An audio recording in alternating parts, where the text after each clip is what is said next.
Thought Bubble Audio.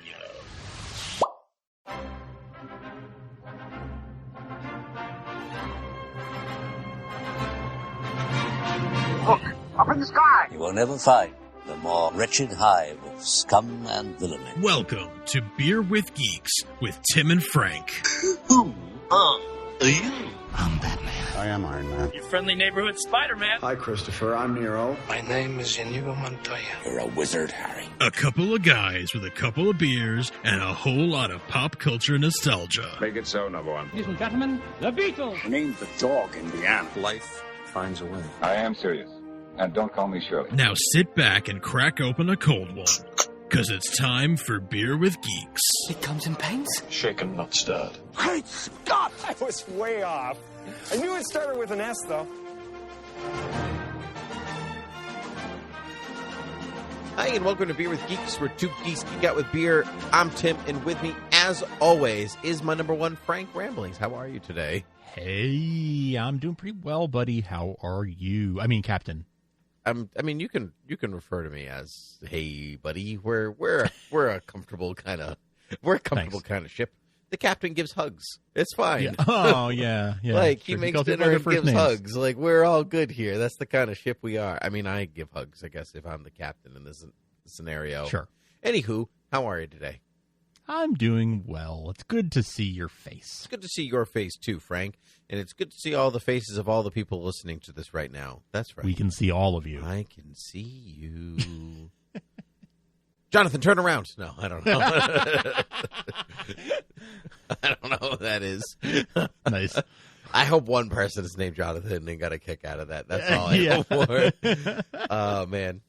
Anyway, we are here to discuss what we're drinking and Star Trek Strange New Worlds Season 2. Frank wrapped recently, and that's what we're going to talk about today. But before we do that, we're going to talk about what we are drinking. And what are you drinking, my friend? I'm drinking a beer from one of my favorite breweries, Rising Tide, from Portland, Maine, and this is their Ishmael Copper Ale. Ooh, and that felt copper appropriate. ale. Copper ale, yes. And that felt appropriate because Ishmael and the Call Me Ishmael and the Whale and the White Whale and Star Trek and Wrath of Khan. It's kind of a roundabout. It's not really a good connection at all. I knew you were going with Wrath of Khan. I was going to make that. I was going to go make that connection myself. I thought that's what you were going. Or Star Trek, the Whale movie. You could have also.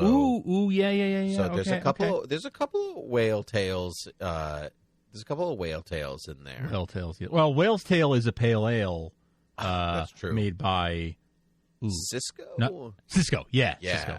I was like, not Narragansett, the other one. I know what's happening. Yeah.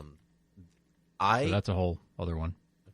I think it's Joseph. Never mind. For a second, I thought that Dr. Mbenga's first name was Ishmael, and I was like, that would have been great if it was true, but it's not. That'd be it's cool. Joseph. It's not. Yeah. So it's Joseph. Moby Dick, Wrath of Khan, loose connection. Anyway, Rising Tide Ishmael Copper Ale. I love it. It's great.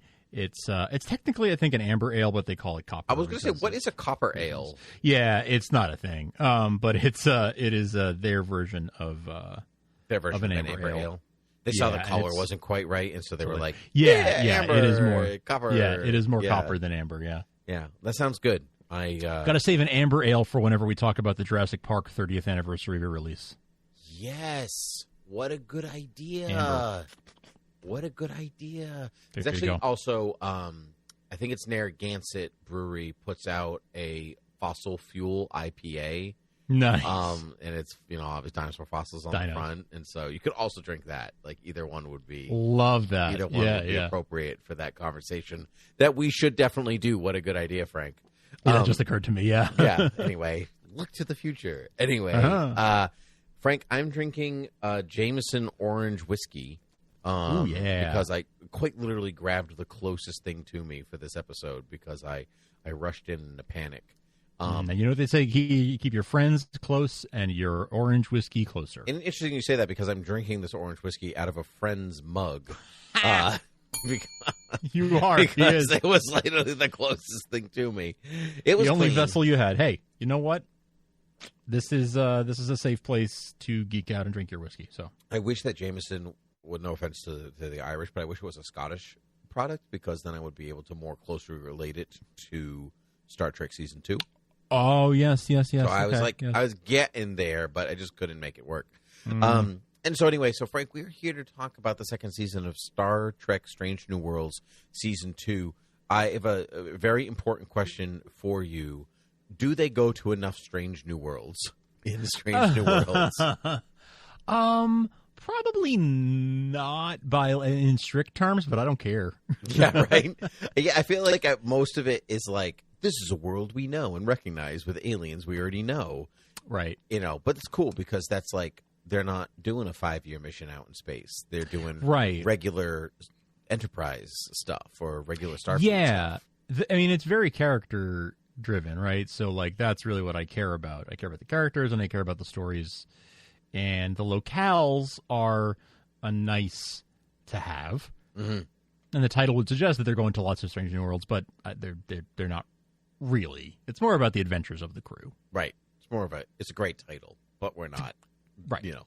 We're not new worlding very much. Let's not take it too literally, right? No. But anyway, without spoilers, how was this season for you? I loved this season. I think I liked it better than season 1.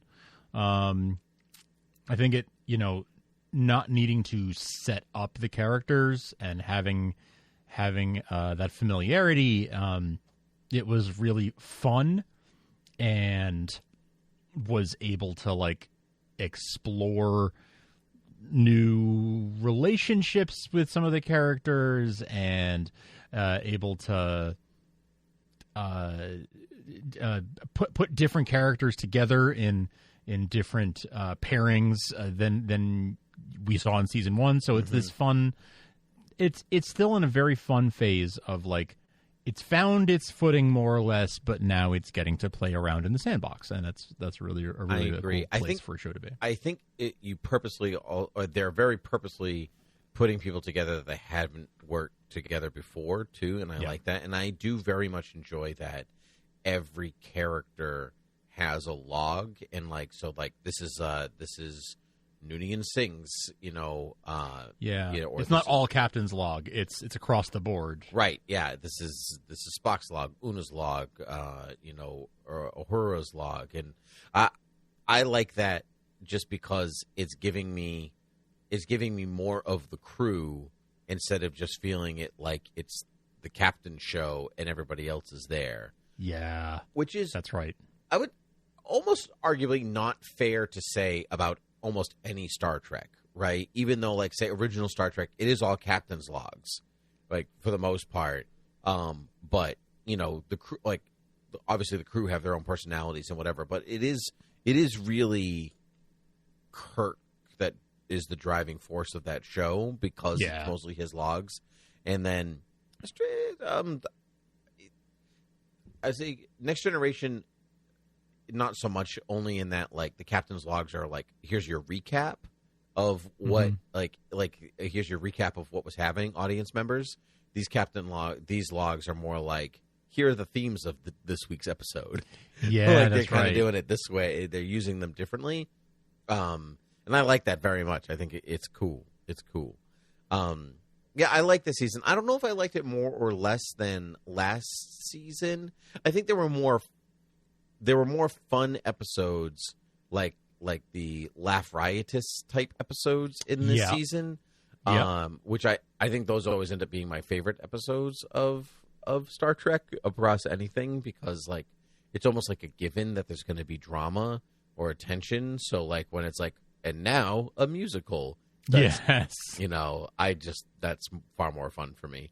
So I like that, and I think interplayed within many of those episodes were really strong dramatic pieces for each of the characters. I think of like Tomorrow and Tomorrow and Tomorrow as a good one, when La'an travels back to the 21st century. Like that was a strong episode to me. It was really good. Very good.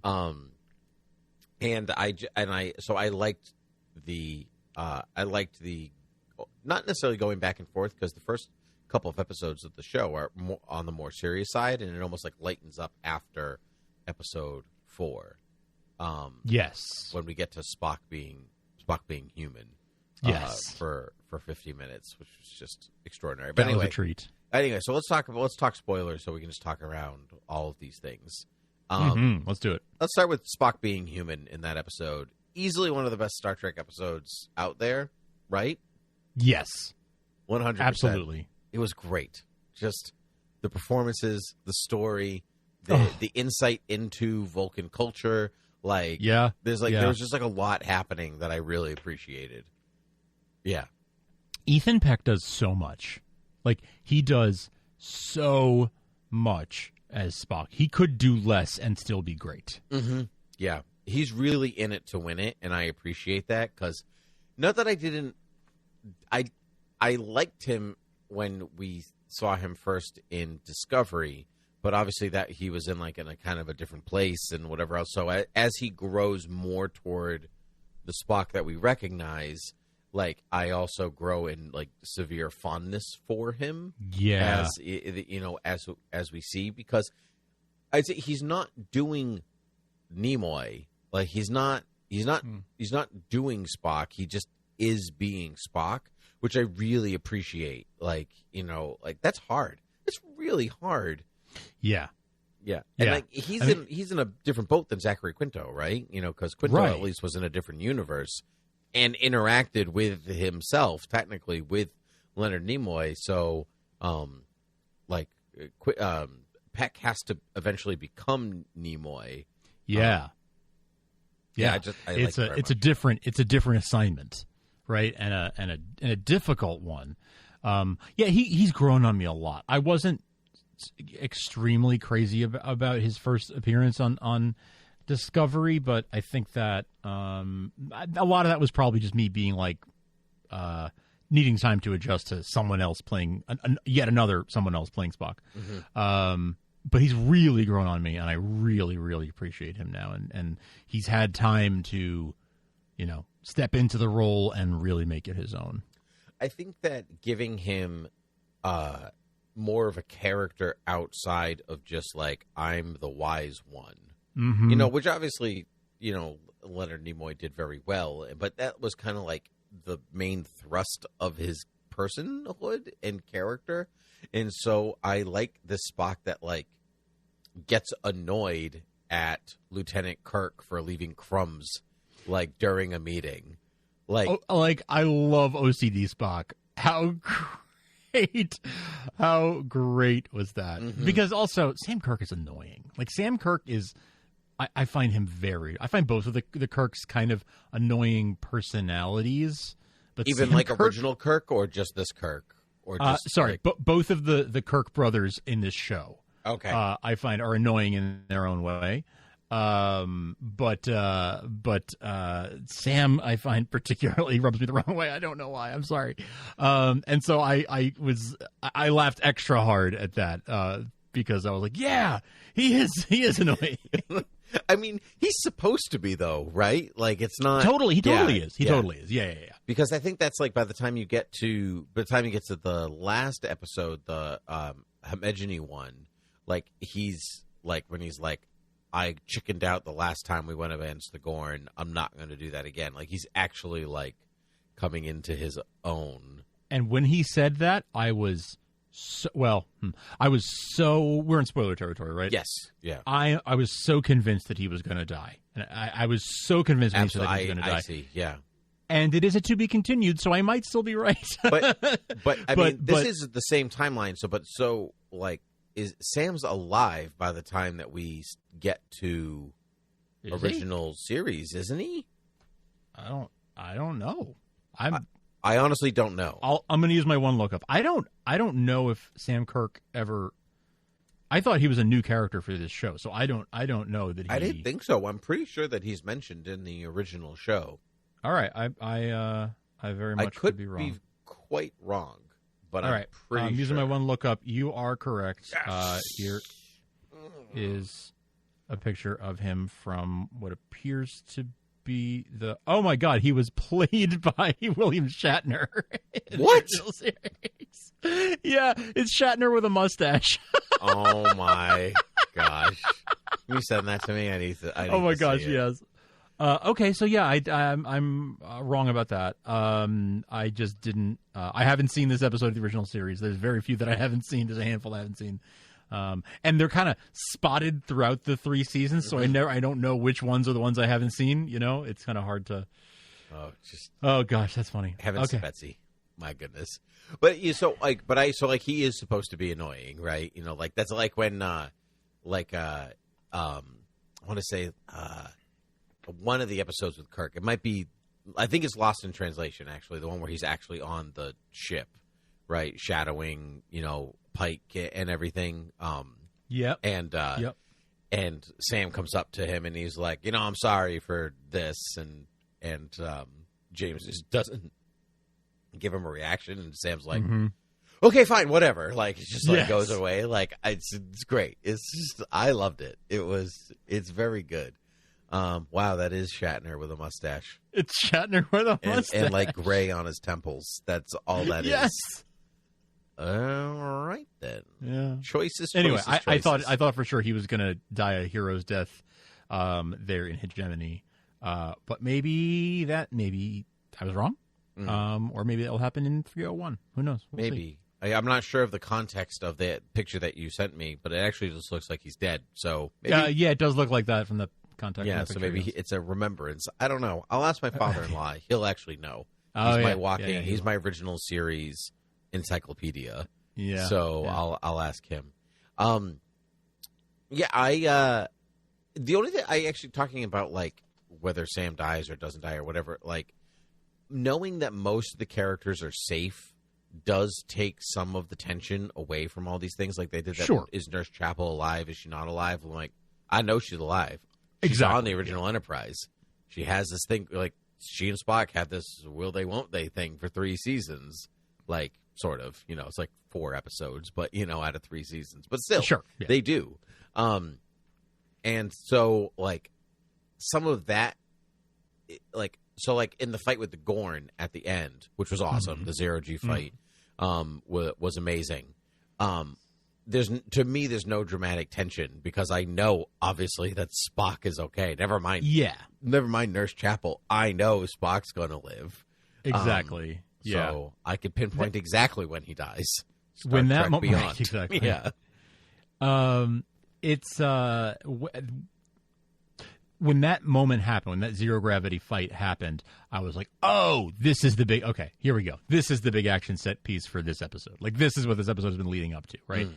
And it's it is. It doesn't have the same tension, but you know, it's more like cool to look at. It is. Well, this tension, like, how are they going to get out of it tension, which is okay because I mean, like, that's the same tension that I get watching almost any, like, say, superhero project, because, like, was just going to say that. Yeah, I know they're going to live, so the tension is more like, how are they going to live? How are they going to get out of this one? How are they going to get out of this trap, kiddies?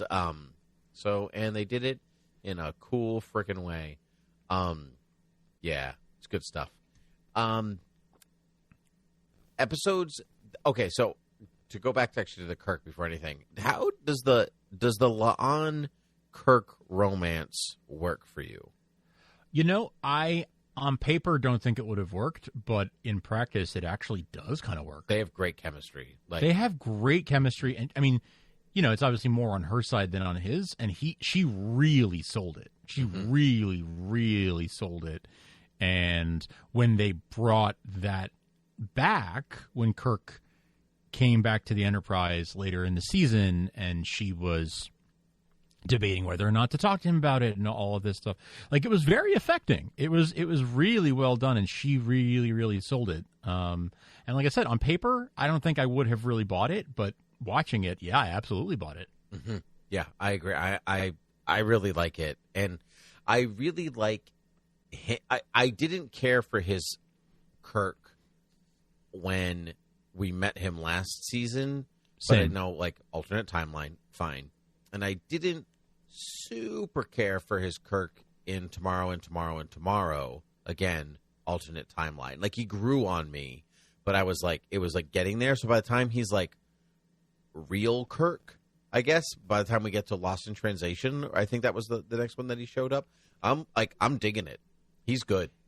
Yeah. Yeah. I was, yes, I was also not really a fan of his portrayal of, not even that I didn't like him, it just that it didn't feel like Kirk, but I see now a trajectory where he's sort of growing into the Kirk that I know. Correct. And I can see how he's going to get from where he is now to where, the Kirk that we know from the original series is. So, like, it's cool to see that already in just a handful of appearances.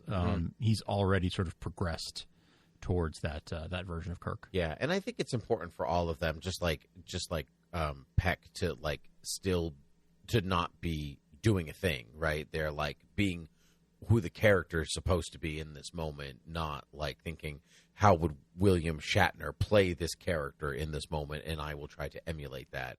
That's a little different. It's a tricky place to be in, but you can't be doing your Shatner impersonation, right? Like, that's just not.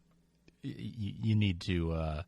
You need to do the character the way that you can do it convincingly. I agree. And he's doing a great job of, between the writing and his acting and directing, they are gradually moving him closer and closer to being Kirk, and it's really, really cool to watch it happen in real time. Speaking of moving closer to characters that we know, let's talk about Uhura this season. Yeah, I dig it. The whole thing. I think she's fleshing out a character that wasn't given much to work with over 3 seasons and 4 movies. 4 movies? Right? 6 movies? Star Trek 5? Whoa. I don't remember if Nichelle is in all of this. I don't think she's in all of them. I don't think so either. I already used my one lookup, so I'm not going to. But anyway, yeah, like... Well, that was kind of one of the things with the 2009 Star Trek 2, is that there's a lot of white space with her, right? There's a lot of blank canvas to a lot of room to play around with, and giving her a first name, right. and building out her character more, and like, very cool that Zoe Saldana got to do it, and now Celia Rose Gooding gets to do it, and very, very. It must be really, really cool for them to get to play this beloved character, and get to add to the lore of this character, because there is so much that is up for, interpretation, or that hasn't been fleshed out before. So there's no, we're talking about, this or that doesn't feel like Kirk, right? But there's less of that with Uhura, because there's less to go off of. So like, sure. she can. She can be lots of different things. Right. She can only swivel in her chair so much and go, Captain. Yeah. So I'm glad that she's given room to grow. And the same is actually true for Dr. M'Benga and Nurse Chapel, too, because obviously M'Benga is an original series character, too. And Nurse Chapel is obviously. And I like their uniting and like them in Ortega, actually, because they're all vets of the Klingon War. So, and I like that it's not ignoring what that was. Like, that's a pretty steady story motif that runs through the season, is the Klingon War. Like, I thought M'Benga's episode was really strong. And, so good. Yeah, and he's a character that, even though I technically know he survives, like, I know next to nothing about him. And so to like really bring him to the forefront, like there's a lot of space to play with, more than Uhura. Way more, yeah. Yeah. So it's all good to me. Let's talk about, I'd say, maybe the 2 best episodes of this season. One, Those Old Scientists, which is the Lower Decks crossover, and then Subspace Rhapsody, which is the musical episode. Which one do you want to talk about first? Let's do Those Old Scientists first. You got it.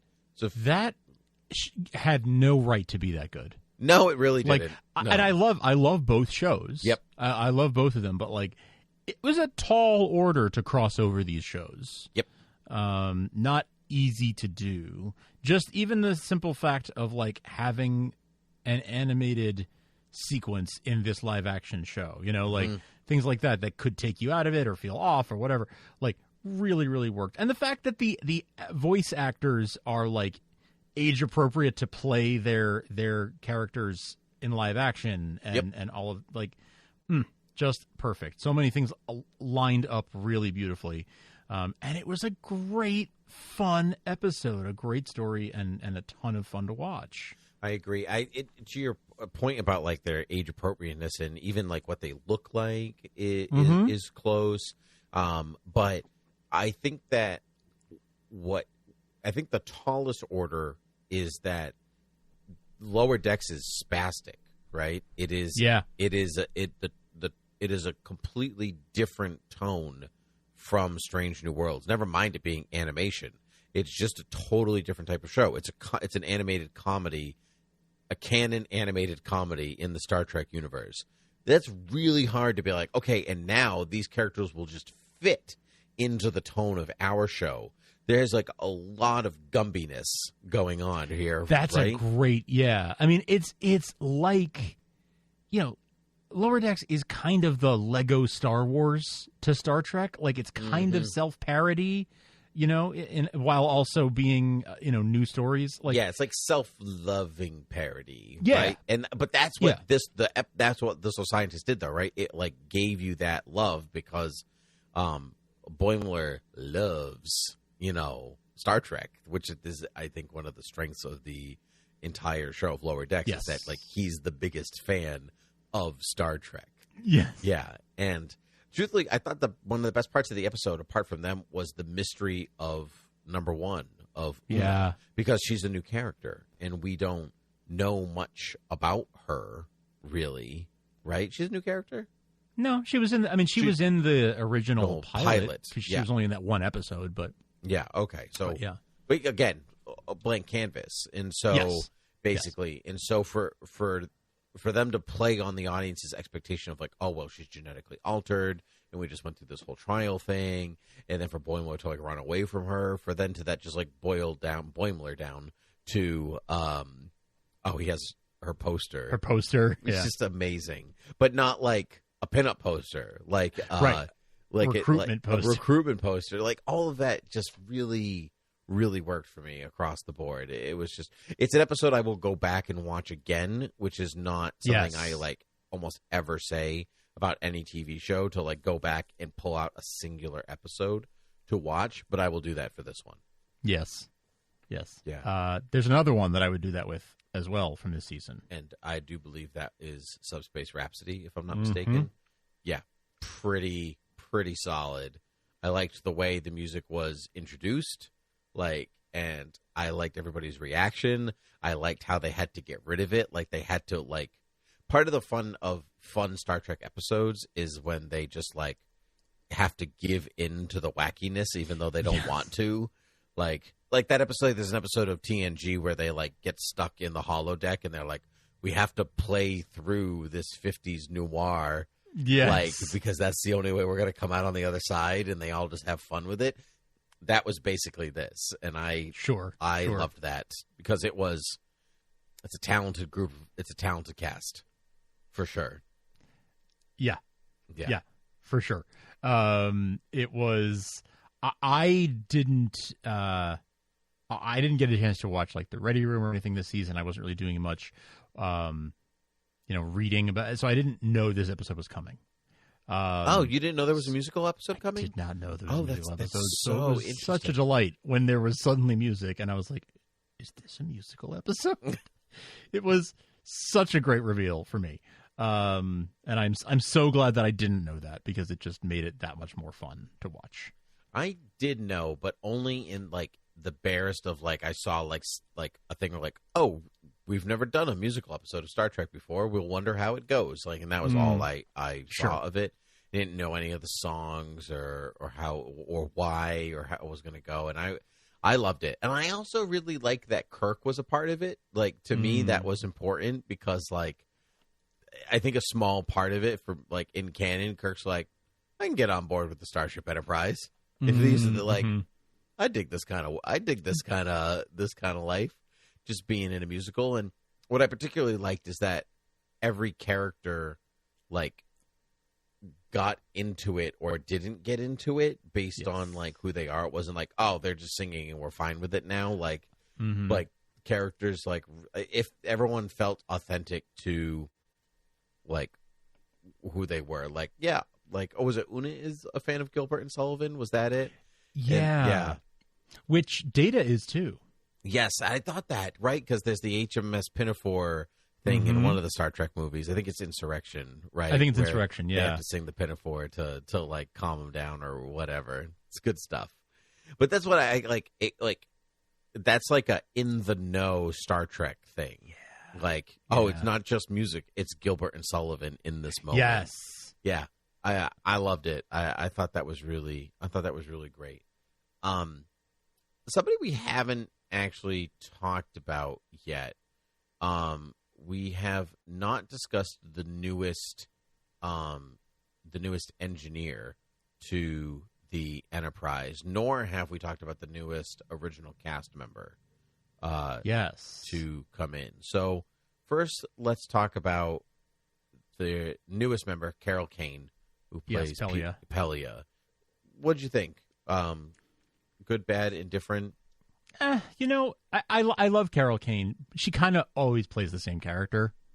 Yes, kind of. Yeah. Like, so when you're casting Carol Kane, you're casting Carol Kane. Do you know what I mean? So like this was her character from Kimmy Schmidt with an accent. Like, you know, I think she had that same accent. Except she's an engineer. Like that's kind of, it's the same personality in a lot of ways. She's a little more hard-nosed and less like a little less insane, but because the show is less wacky, right? Like that's, But you're right. That is kind of the running thing. But, that's, I guess, not what I'm looking for, but like you said, like you cast her, you know what you're getting. Exactly. So, and that's fine. That's why you're there. Like, I don't cast Tom Cruise and go, oh, well, I expected something different than a man running across a camera in a tracking shot. That's right. Or whatever. No, he's a good actor or whatever. You know what I mean? But, yeah.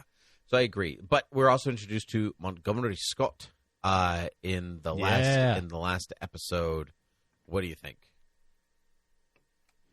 He seems great. Like, if you only saw a few minutes of him, but he seems great. He seems like again, I didn't know he was coming, so I was pleasantly surprised when he popped up. And I love that he has history with Pelia.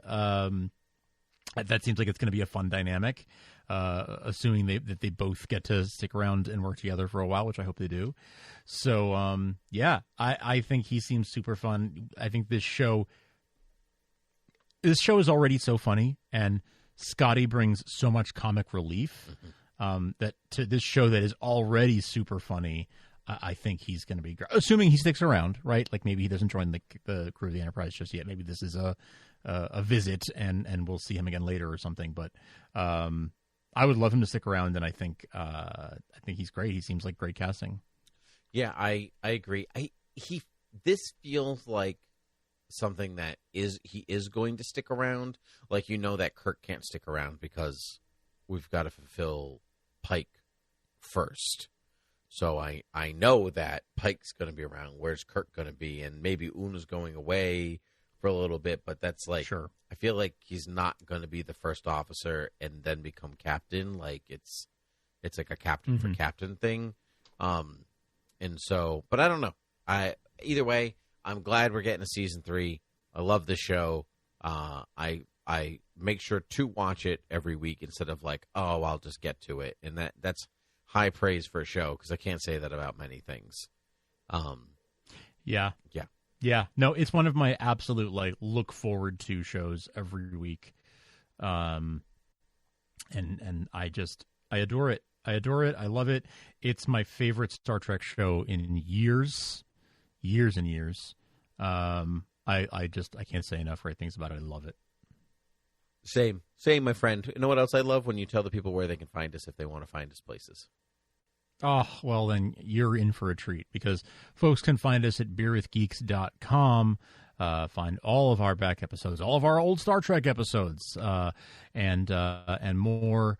You can find links that I've thrown in the show notes from our discussion today. You can find links to subscribe in any podcast app, or you can rate and review us in any podcast app, and you can support us at patreon.com/thoughtbubbleaudio if you want to help us keep paying the bills to make this show and other shows that are part of the Thought Bubble Audio Network. Indeed, and we do indeed want to keep paying the bills. So, all good here, Frank. Thank you so much for joining me. It's been a pleasure. So, until next time, cheers. Cheers.